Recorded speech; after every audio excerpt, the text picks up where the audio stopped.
Assalamualaikum warahmatullahi wabarakatuh. Saya Pipi Hanifah, salah satu mahasiswi Sekolah Tinggi Ekonomi Bisnis Islam Global Mulia Cikarang. Pada kesempatan kali ini, saya akan menjelaskan salah satu buku Pendidikan Pancasila dan Kewarganegaraan di Perguruan Tinggi. Simak videonya berikut ini. Buku Pendidikan Pancasila dan Kewarganegaraan di Perguruan Tinggi ditulis oleh Ahmad Jamalong, Sukino, dan Sulha. Tahun terbit 2019, diterbitkan oleh PT Raja Grapindo Persada Depok, terdiri dari 271 halaman dan 13 bab. Pendidikan Pancasila dan Kewarganegaraan sangat dibutuhkan oleh setiap warga negara. Pancasila sebagai dasar negara yang telah disepakati oleh para pendiri bangsa perlu dihayati oleh setiap warga negara termasuk mahasiswa.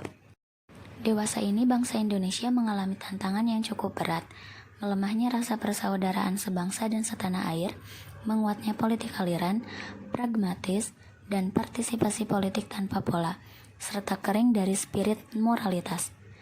Jika hal ini dibiarkan begitu saja, maka dalam jangka panjang dapat memperlemah pilar-pilar kehidupan berbangsa dan bernegara. Kondisi ini perlu segera diatasi. Membina wawasan kebangsaan, jiwa patriotisme, dan kecakapan partisipasi kewarganegaraan merupakan kecerdasan mahasiswa yang sangat penting untuk dikembangkan. Meningkatkan kualitas mahasiswa yang positif bisa dijadikan sebagai langkah strategis dalam mengatasi permasalahan sosial, ekonomi, dan politik kebangsaan. Mahasiswa berperan penting dalam melakukan fungsi kontrol sosial, baik terhadap masyarakat maupun terhadap jalannya pemerintahan. Pemerintah perlu memprioritaskan pengembangan kompetensi para generasi penerus calon pemimpin bangsa melalui mata kuliah ini, yaitu mata kuliah Pendidikan Pancasila dan Kewarganegaraan di Perguruan Tinggi. Pemerintah dengan akademisi yang concern memperkuat wawasan kebangsaan dan kecakapan partisipasi kewarganegaraan di kalangan mahasiswa. Pasal 35 ayat 3 UU RI nomor 12 tahun 2012 tentang pendidikan tinggi. Isinya menegaskan bahwa kurikulum pendidikan tinggi wajib memuat mata kuliah 1. Agama, 2. Pancasila, 3. Kewarganegaraan, dan 4. Bahasa Indonesia.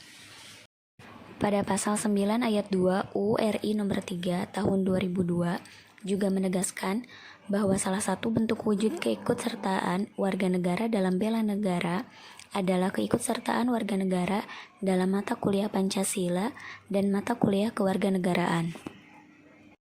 Tujuan substantif dari mata kuliah Pancasila dan mata kuliah kewarganegaraan ini ditegaskan dalam Perpres RI nomor 8 tahun 2012 tentang Kerangka Kualifikasi Nasional Indonesia, bahwa capaian pembelajaran umum bagi semua jenjang pendidikan antara lain berperan sebagai warga negara yang bangga dan cinta tanah air serta mendukung perdamaian dunia, menghargai keanekaragaman budaya, menjunjung tinggi penegakan hukum, serta memiliki semangat untuk mendahulukan kepentingan bangsa dan masyarakat luas.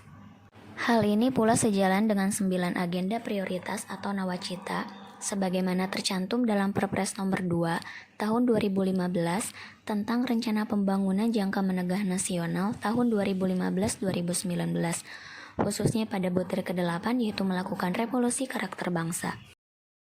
Nawacita adalah 9 prioritas pembangunan 5 tahun ke depan. 9 prioritas itu dulu menjadi bagian dari visi Presiden Joko Widodo dan Wakil Presiden Yusuf Kala dalam kampanye Pilpres 2014. Dengan nawacita, Indonesia diharapkan mampu berubah dan menjadi negara yang berdaulat secara politik, mandiri dalam bidang ekonomi dan berkepribadian dalam budaya. Pelaksanaan perkuliahan mata kuliah Pancasila dan mata kuliah kewarganegaraan di perguruan tinggi masih menemui beberapa permasalahan. Di antaranya, standar konten perkuliahan yang kurang, kapasitas implementator atau dosen pengampu yang belum ideal, metode pembelajaran yang kurang efektif, latar belakang dosen pengampu yang beragam, background akademik tidak relevan untuk mengajar mata kuliah Pancasila dan kewarganegaraan, jumlah dosen pengampu yang kurang, metode pembelajaran menggunakan metode ceramah bervariasi, perkuliahan lebih bersifat teoretik bukan praktik. Hal ini kurang memberikan pengalaman praktis bagaimana belajar berpartisipasi aktif dalam kehidupan publik. Salah satu langkah konkret dalam melakukan pembaharuan tersebut adalah melakukan kegiatan bimbingan teknis atau BIMTEK yang substansinya merupakan penguatan konten pembelajaran dan peningkatan kompetensi dosen pengampu mata kuliah Pancasila dan Kewarganegaraan.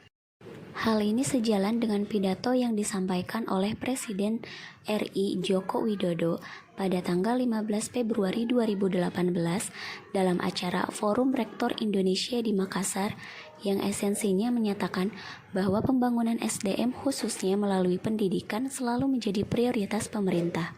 Demikian penjelasan salah satu bab dalam buku Pendidikan Pancasila dan Kewarganegaraan di Perguruan Tinggi yang ditulis oleh Ahmad Jamalong DKK. Terima kasih dan semoga bermanfaat.